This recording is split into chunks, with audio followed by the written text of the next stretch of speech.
the change in LinkedIn's algorithm has massively, bluntly pissed off a lot of people. They've gone from like 2,000 to 3,000 views to like 50, 100, and 200 views. And I want to explain what's happened to the algorithm and how you navigate LinkedIn's algorithm in 2025. So look, back in June, people started to notice something really off. And LinkedIn's gone through these evolutions where every so often there'd be a dip and you'd say it was the summer, you'd say it was people checking out for Christmas, or they were doing some tinkering behind the scenes and you'd notice this weird drop. But this weird drop has stuck. And for all what people say about mastering the algorithm and they know the secrets of the algorithm, LinkedIn don't actually publish very much about their algorithm for a good reason. They don't want people to know how it works fully because people will just play to the system. And the platform is designed to get people to share content, and that's how they make money. We share content.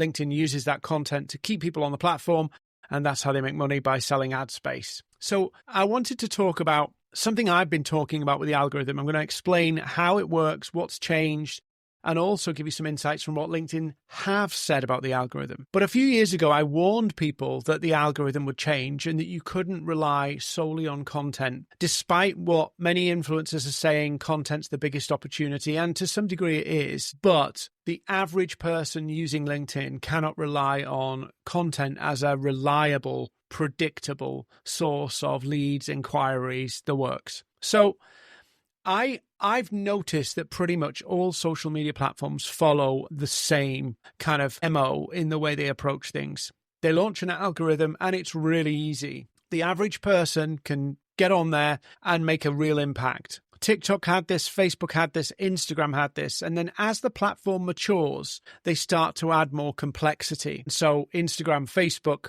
TikTok, it's become more difficult. It's not just it's more noisy, it's actually more difficult. And that's because the algorithm's thresholds change of how they rate good content. And LinkedIn has done the same in June 2024. The difference with LinkedIn is they've been able to go straight to way more AI features that the other platforms didn't. So you've seen the other platforms slowly change. LinkedIn's just gone bang. And that shock, that sudden change, dramatic change is what everybody's talking about. So what have they done?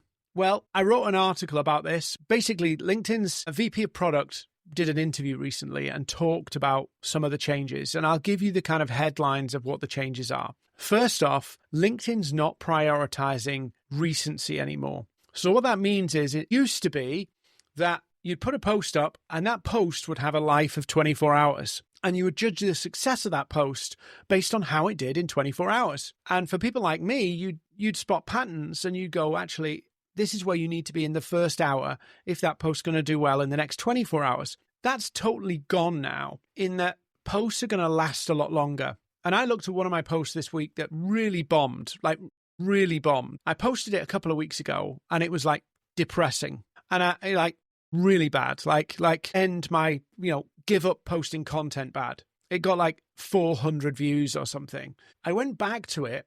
And it's about 3 weeks old now, and it's got 5,000 impressions. And LinkedIn's taking the punt. And I think this is a good thing, that the recency of the content is not going to be as important for people on LinkedIn, because people don't log into LinkedIn as frequently or as consistently as other platforms. And so they want to make it so that there's relevant content for you whenever you log in. And that's really important. Relevant content whenever you log in. And so now it's going to be more important that we're talking about things that matter to our audience and that we're sticking to core topics. So it's about how relevant are you to your network? And this is where you could find that some creators come unstuck, because often what happens is creators will go all over the place on topics. They'll go to very, very broad topics that they know will get lots of attention, and then come back to their main topic. And that's not going to fly anymore with LinkedIn. So I see this all the time. People talking about toxic workplace for reach, because everybody can talk about a toxic workplace. It's an easy piece of content to talk about to blow up on LinkedIn. And LinkedIn's saying, if you don't talk about leadership and workplace culture, that's not going to fly anymore. So this whole piece now is going to be about you sticking to your core topics. So relevancy is really going to matter. Then the other thing is its relevancy to your network. So if you've amassed a very fragmented network of people, it may well be that the people seeing your posts might not find it relevant. And so it's ever so important now that you have a really tight and focused network of people who know you, like you, and trust you, and people who resonate with your topics that you're going to talk about. Topic-centric content is going to win. So if you go from social selling to workplace culture, that's not going to work. And you see this on TikTok, you see this on Instagram, that if you stick to one topic, you can build a very strong theme account. And that's where the success is going to be for you in building a theme account. Next, the other thing that's going to change is the engagement history. So LinkedIn's looking at who you interact with and who interacts with you, and is going to matchmake more of your content. Now, this is important because it's about LinkedIn's focusing on building relationships rather than just shallow people liking content. LinkedIn's seeing, and this is where, let me just back up for a minute.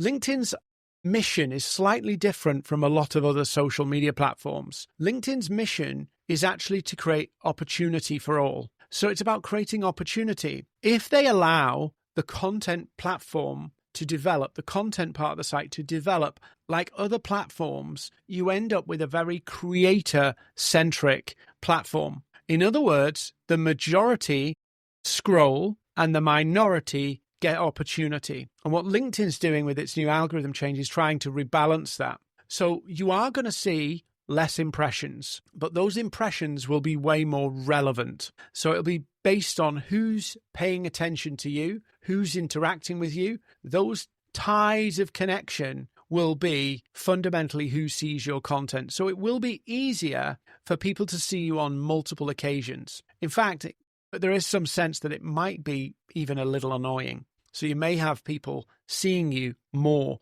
than they would like. But LinkedIn, I'm sure, will balance that out if it starts to become a problem. But at the moment, that's how it's going to fly. If people engage with you, they're going to see more of you. Then the other thing that they've mentioned in this update, and it was a very brief update, is LinkedIn's priority on likes and views is not where it's at. They want more posts to trigger conversations. So that's messages, interactions. They want conversation. So when you're thinking about creating your posts, you're not thinking about broadcasting. You're thinking about, how am I creating conversations in the DMs? How am I creating conversations on the comments? It's all about discussion. So LinkedIn's favoring deeper interaction and more meaningful interaction, which means that many of these influencers who've been mass gaming the system, and I mean mass gaming, with bot likes, with them all backslapping and engaging with each other with simple one-line comments, that's going to end. Sure, they can all still do it, and it looks pretty cool from the outside, but what it will do is it will keep them all in their own little echo chamber.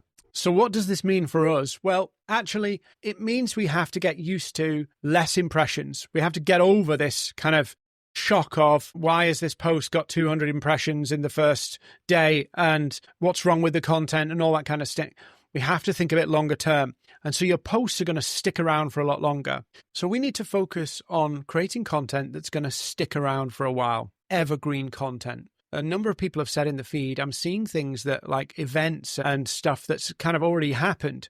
That will filter out as people get used to the algorithm, but you're going to have to produce stuff that's actually going to be around for a lot longer. So think about what content you can share that has that personal angle, because people don't like that kind of corporate broadcasty stuff, so that people will engage with you. Behind the scenes stuff has always worked really well. So don't just talk about what you're doing. Don't just talk about, hey, we do this. Show people behind the scenes what it's like. People will find that interesting. It creates discussions, creates questions. They're really good. Also, kind of lessons learned if you're working with customers and clients. What lessons are you learning from that process? So you're staying anchored to your topic, but you're giving a different dimension, a more personal aspect to it, because we've seen that personal content really does perform and resonate with people versus the kind of corporate marketing propaganda doesn't. So how can you put a personal angle on your topic? So think about all the ways you can put personal angles, unique perspectives from your own experience onto your topics, and avoid too much off-topic content. So going off-piste because it's trending is not going to work as well for you as it would have done pre-June. Now, there has been a trend that influencers taught. Now, one thing that is going to end, and LinkedIn's already done some stuff to this, is LinkedIn started to put comment blocks. And this is restrictions on how many comments you can do, because there's been this huge kind of backslapping exercise on LinkedIn, and it's going to kind of kill it. So part of that, what they're going to kill is, number one, they're going to limit the amount of comments you can put. I know a lot of influencers who are commenting on 200 posts a day purely to get reciprocation, that kind of playing on goodwill. And I get it, and I've done it, and it does work. But in effect, it's not about the content then, is it? When you think about it, it's not about how good your content is. It's about how good you are at commenting. And then people comment because it's the nice thing to do. Whereas now what LinkedIn's looking for is resonance and relevancy. So LinkedIn has stopped people commenting excessively. You get blocked from commenting excessively. That's number one. But number two, it will be more about engaging with the right people. So you see a lot of creators, full-time creators, posting content, and they're commenting with other creators, an informal engagement pod where they know if they comment on yours, you're going to comment on theirs. Even if it's not organized, it's kind of unofficial. That's not going to work, because what that signal of commenting is saying, I'm interested in your content. And so what happens is LinkedIn starts to map your content to your own kind of engagement pod. So you could end up in a situation where the only people seeing your stuff are people in your engagement pod. So it's kind of like, hey, I'm getting 5,000 views, but most of those views are from people who are liking because I'm liking, which defeats the point. So think about your engagement, and other people's engagement is a signal to the algorithm that these people are important to me. And that's really the fundamental point. Engagement signals importance. And so when people engage with you, they're signaling that you are important to them. So it's about speaking to their needs, what matters to them in your topic, and putting the human dimension on it so you become important to them. Hopefully that makes sense. Now, the next bit is that LinkedIn's tracking your credibility. LinkedIn's looking for credibility over virality. So it's looking for how well do you know your topic? How deep do you go with your topic to signal subject matter expertise? Because LinkedIn wants to be a quality platform. Because LinkedIn, yes, it's become a little bit more Facebooky over the last few years, but LinkedIn has a higher subscription model than all the other platforms. And so people will only continue to pay if people use the platform. And so the encroaching of TikTok style, Instagram style content can actually harm their revenue model. So they're striking the balance between keeping users on the platform and not descending into a full-blown TikTok consumption platform, because then that harms the business model of subscriptions. So they want people to be on the platform, but they don't want it to descend to entertainment, because that's where the value of the platform starts to deteriorate for them. And another thing that can be useful here for you is looking at your analytics. Now the analytics have got some really good features in there around how many profile views you got from each post. Profile views from a post signal somebody is more interested in what you've got to say. So instead of tracking likes and comments, track how many messages, how many conversations did it start, how many new leads.